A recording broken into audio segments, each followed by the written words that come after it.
ರಸಗುಲ್ಲ, ಚಂಪಾಕಲಿ ಸಿಹಿಗಳು ಈಗಿನ ಒಡಿಶಾ ಭಾಗದಲ್ಲಿ ಬ್ರಿಟಿಷರ ಕಾಲದ ಬಂಗಾಳ ಪ್ರಾಂತ್ಯದಲ್ಲಿ ಮೂಡಿಬಂದವು.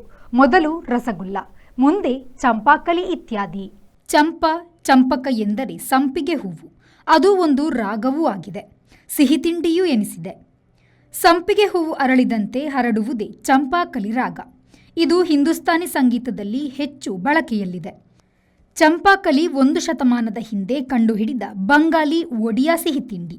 ಸಂಪಿಗೆ ಹೂವಿನಂತೆ ಹಳದಿ ಬಣ್ಣದಲ್ಲಿ ಮಾಡುವ ಈ ಸಿಹಿಯನ್ನು ತುಸು ಅರಳಿದ ವಿನ್ಯಾಸದಲ್ಲಿ ತಯಾರಿಸುತ್ತಾರೆ. ಮೂಢನಂಬಿಕೆಗಳ ಕತೆಗಳು ಇಲ್ಲದ ಏಕೈಕ ಮಕ್ಕಳ ಪತ್ರಿಕೆ ಚಂಪಕ. ಹಾಲನ್ನು ಒಡೆದು ಸಿಹಿ ಮಾಡುವುದು 150 ವರ್ಷಗಳಷ್ಟು ಹಿಂದೆ ರಸಗುಲ್ಲದಿಂದ ಆರಂಭವಾಯಿತು. ರಸಗುಲ್ಲದ ಗುರುತಿಗೆ ಬಂಗಾಳ, ಒಡಿಶಾ ನಡುವೆ ತಕರಾರು ಇದೆ. Bureau report, V4 news, Bhubaneswar. Ideal ice cream, milky way to your heart.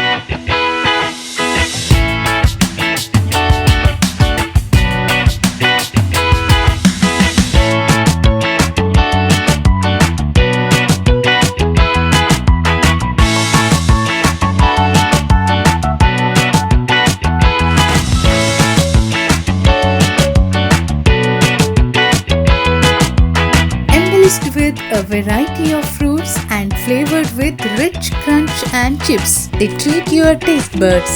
Ideal ice cream.